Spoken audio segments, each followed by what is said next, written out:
여러분, 얼마 전에 배우 이시영 씨 관련해서 한번 떠들썩했었죠. 결혼 생활 중에 생성해서 냉동해놨던 배아를 이혼 후에 본인의 몸에 이식을 해서 임신을 해서 많은 논란이 있었던 사건이었는데요. 오늘은 이 사건에 대해서 법적으로 어떻게 되는지 한번 말씀드리겠습니다. 안녕하세요, 본면입니다. 일단 배아가 뭐냐면 정자와 난자가 수정되고 인간의 신체 기관이 형성되기 전까지의 세포인 상태를 말합니다. 그럼 이 배아를 동의 없이 이식하는 것은 가능할까요? 현행법상으로는 동의가 없어도 이식이 가능합니다. 생명윤리법 제24조에서 배아를 생성하기 위해서 정자와 난자를 채취할 때는 당사자 및 그 배우자의 서면 동의를 받아야 한다라고 규정을 하고 있지만 그 배아를 몸속으로 이식을 할 때에는 동의해야 한다는 규정이 없거든요. 단지 제25조에서 배아의 보존기간을 5년으로 한다는 조항만 있을 뿐입니다. 그래서 도덕적인 관점에서는 어떨지 몰라도 현재 법적으로는 양측의 동의하에 생성한 배아를 상대방의 동의 없이 일방적으로 몸으로 이식하는 것이 가능합니다.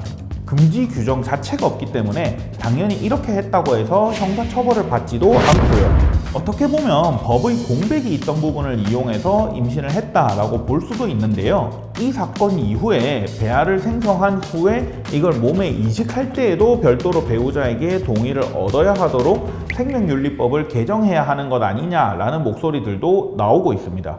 그럼 이렇게 해서 태어난 아이는 어떻게 될까요? 먼저 민법 제844조 제3항에서는 혼인관계가 종료된 날부터 300일 이내에 출생한 자녀는 혼인 중에 임신한 것으로 추정한다 라고 하고 제1항에서는 아내가 혼인 중에 임신한 자녀는 남편의 자녀로 추정한다 라고 정하고 있습니다. 아직 출산을 하지는 않아서 정확한 계산은 안 되지만 이혼을 3월에 했고 이혼한 뒤에 이식을 했다라는 걸로 볼 때 출산을 하면 이혼한 날로부터 300일을 넘길 가능성이 높아 보이기는 합니다. 만약 정말로 이혼하고 300일을 넘겨서 출산을 하게 된다면 일단 출산이 딱 됐을 때는 법적으로 아빠와 자녀의 관계는 아닙니다. 하지만 아빠는 이 아이에 대해서 얘가 내 자식이 맞다라고 하면서 인지를 할 수 있습니다. 아빠가 아이를 인지하는 것은 비교적 간단한 신고 절차로 할 수 있습니다. 근데 만약 아빠가 인지를 하지 않는다면 그 아이 또는 법정 대리인이 아빠를 상대로 인지 청구의 소를 제기할 수도 있습니다.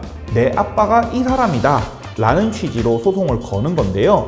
소송 과정에서는 보통 DNA 비교 검사 등을 진행하게 됩니다. 만약 이렇게 인지를 하게 되면 그 아이는 태어난 때로부터 자녀였던 것으로 인정받게 되는데요.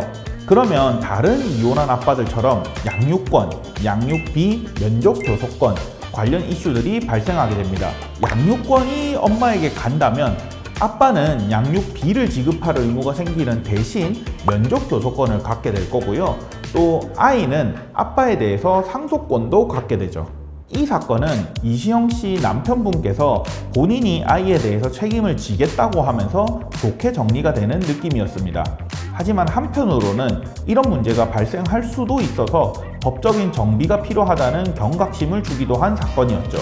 정자, 난자 따로가 아니라 수정이 된 배아 상태로 얼려두는 것 역시 위험할 수 있다는 점도 잘 새겨야 할 것 같다라는 생각이 드네요. 여러분들의 생각은 어떠신지 댓글로 남겨주시고요. 저는 다음에 또 재밌는 영상으로 찾아뵙겠습니다. 감사합니다. 본변이었습니다.